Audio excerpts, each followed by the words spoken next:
I recently found an extremely simple performance max campaign strategy which is responsible for blowing up this e-commerce brand right here to over 300% in revenue in the last 30 days alone and 216% increase in return on ad spend, and it's now running at a 6.27x ROAS. And in this video, I want to break down this performance max campaign strategy step by step for you, so not only do you know how it works, but you can also implement it on your own e-commerce brand to achieve similar results, because it does work regardless of the industry or niche the brand is in. Now, speaking specifically about this brand right here, it is a clothing brand selling fashion accessories in general, such as beanies, hats, caps, hoodies, etc., so on and so forth. And for the longest period of time, this brand was struggling with Google Ads. I mean, if we go back a little bit, back in basically around July of 2024 until now, we can see during this time, this brand has scaled substantially over a long period of time. Now, if we change it to weekly, we can see it was more on the lower end during this time period, but then as time went on, and as we started focusing on this performance max campaign approach,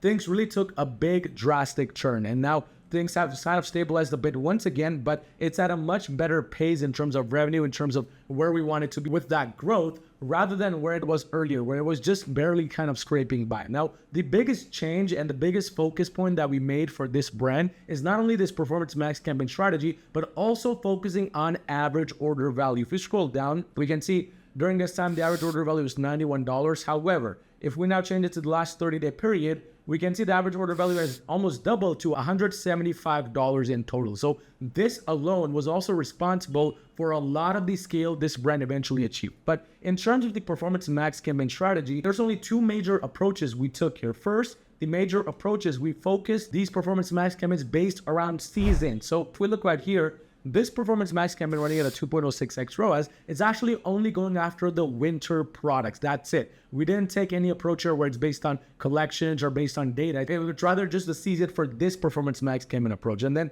this second Pmax right here, this is for the summer products, hence why it's a 1.43x ROAS, because when I'm recording this video, right now it's winter time in the United States. So it's not really going to be scaling during this time period. However, now to mix up this performance max campaign approach in terms of just the seasons, we introduced more of a set and a bundle based performance max campaign approach. So this performance max campaign, the first one, running at an 8.99x ROAS, generating the most amount of revenue. This is actually specifically a performance max campaign going after a set within this brand. So if we go right here over to the product section, we can see that in total, this performance max campaign is not focused on 100 different things like the winter campaign, like the summer campaign. Rather, it's focused on just a select few products which this brand has known to do well within. So it's only a list of 24 different products. These are essentially the best sellers for this brand. And all we have done is put this campaign just for these different variations, these different SKUs. It's one product, but essentially with 24 different SKUs,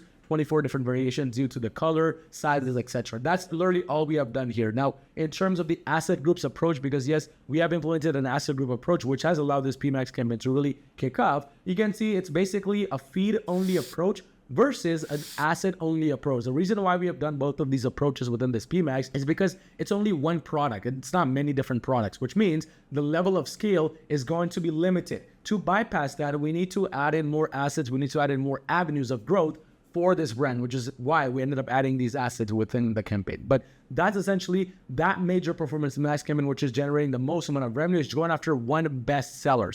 So far, we have two different types of Pmax campaign strategies in place. One is based on season, and one is based on basically the collection of the bestseller, which is with different variations, sizes, etc. But we have a third approach here, and this is essentially this performance max campaign right here focused on only testing products. Now, if you're one of my OG followers, you know that I'm a big believer in the TPS approach, which stands for testing, profitability, and scaling. We don't necessarily want to put the products which are profitable or scaling inside the testing campaign, which is why this first campaign even came into existence, the ones generating the most amount of revenue.